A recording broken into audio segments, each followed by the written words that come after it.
Hola a todos y bienvenidos a nuestro podcast llamado Asesoras en el Aprendizaje. En nuestro primer episodio, les daremos una pequeña introducción de lo que vamos a abordar durante los siguientes episodios. Para iniciar, nos gustaría presentarnos con todos ustedes.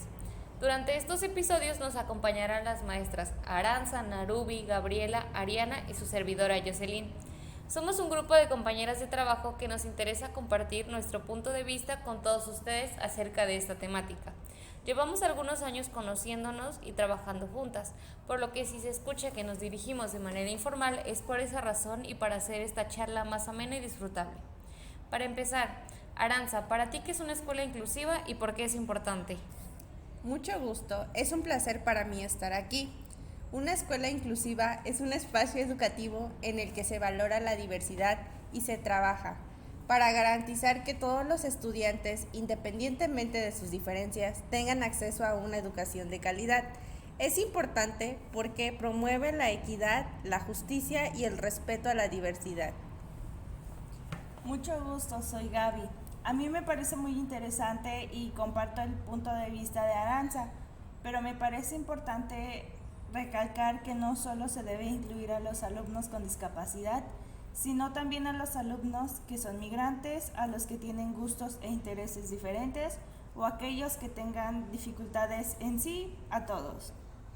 Es muy importante esto que mencionan y nos lleva a generar una reflexión de lo que sucede en las escuelas.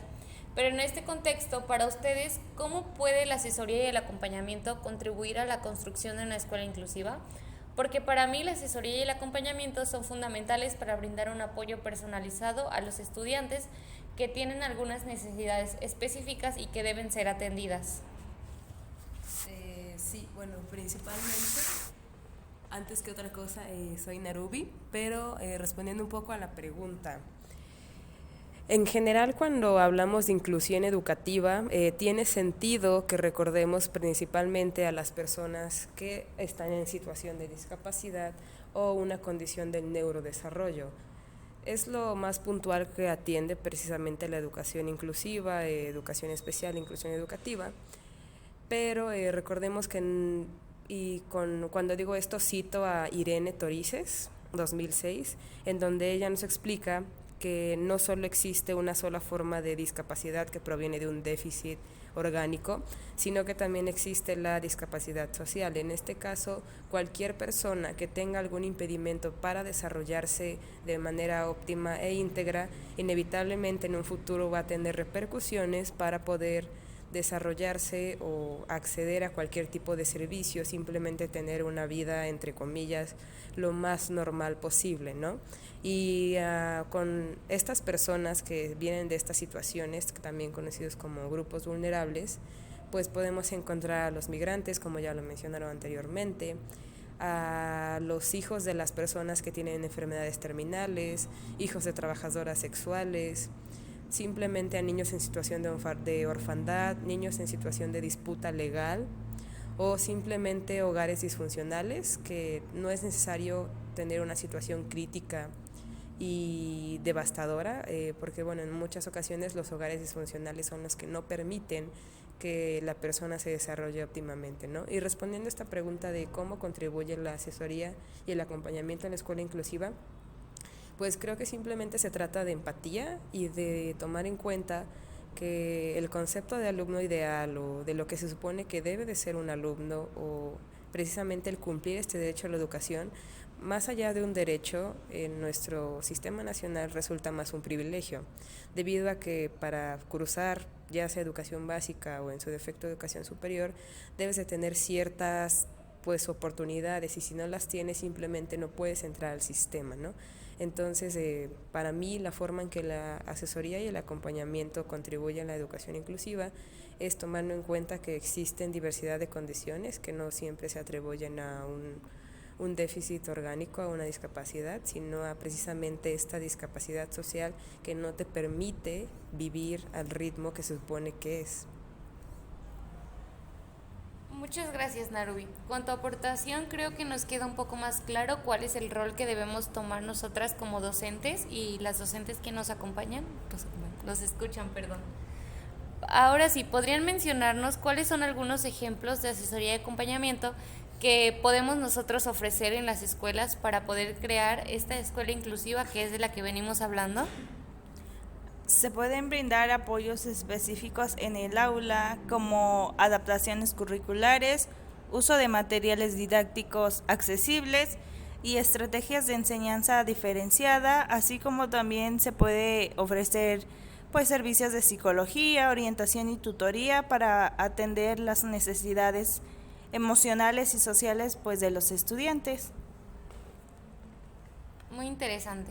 Para que se realicen y funcionen estos ejemplos, creo que van acercados hacia nuestra labor docente, pero para ustedes, ¿qué papel juegan las familias durante todo este proceso de asesoría y acompañamiento? Respondiendo a tu pregunta, las familias son parte importante en la construcción de una escuela inclusiva. Para ello, nosotros como docentes o asesores debemos hacer que se sientan escuchadas y que participen activamente en la toma de decisiones. Además, la asesoría y el acompañamiento debe ofrecerse a las familias para que puedan acompañar de manera efectiva el proceso educativo de sus hijos. Y bueno, para empezar hay 2 puntos importantes, ¿no? Generalmente en México aún no existe o no es tan visible la cultura de la planificación familiar, por lo que a la hora de tener hijos, las personas que no tienen este privilegio, porque vuelvo un poco a lo mismo de las cuestiones de lo privilegio, pero precisamente acceder a información sobre planificación familiar sigue siendo un privilegio debido a que no todos lo tienen o sobre todo no es tan visible o tan promocionado, ¿no? Pero precisamente en esta parte, a la hora de tener hijos, generalmente no se calcula o se prevé que los niños van a necesitar que como padre los acompañes a la escuela, ¿no? Recordemos que las personas empiezan a ser autónomas generalmente a partir de los 12 años en cuanto a cuestiones de independencia básica.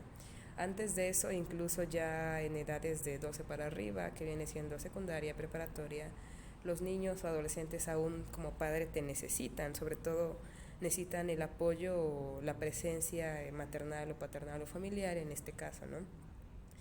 Por lo que, partiendo de este punto, los niños necesitan ayuda, los niños necesitan apoyo, pero sobre todo las familias también, porque vuelvo a lo mismo, generalmente los papás no se plantean que pueden llegar a tener problemas o que hay situaciones que ellos a lo mejor no van a poder saber manejar, ya que son seres humanos y en general no es como que se enseñe o haya algún tipo de certificación para ser papá o mamá, por lo que el tener apoyos externos de personas certificadas precisamente en una atención infantil o familiar resulta de vital importancia.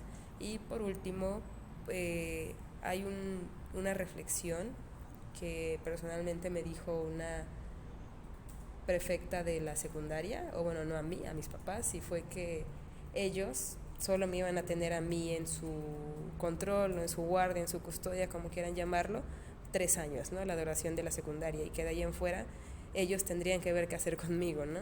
En este caso aplica un poco lo mismo. Nosotros lamentablemente, o para bien o para mal, solo estamos cierto tiempo en la vida de los niños y por eso resulta importante dejarle a los papás herramientas o aprendizajes correctos para que en un futuro que nosotros no podamos estar, cuando la asesoría o acompañamiento llegue a su fin, a ellos no se les cierre el mundo o puedan abordar las situaciones de mejor manera.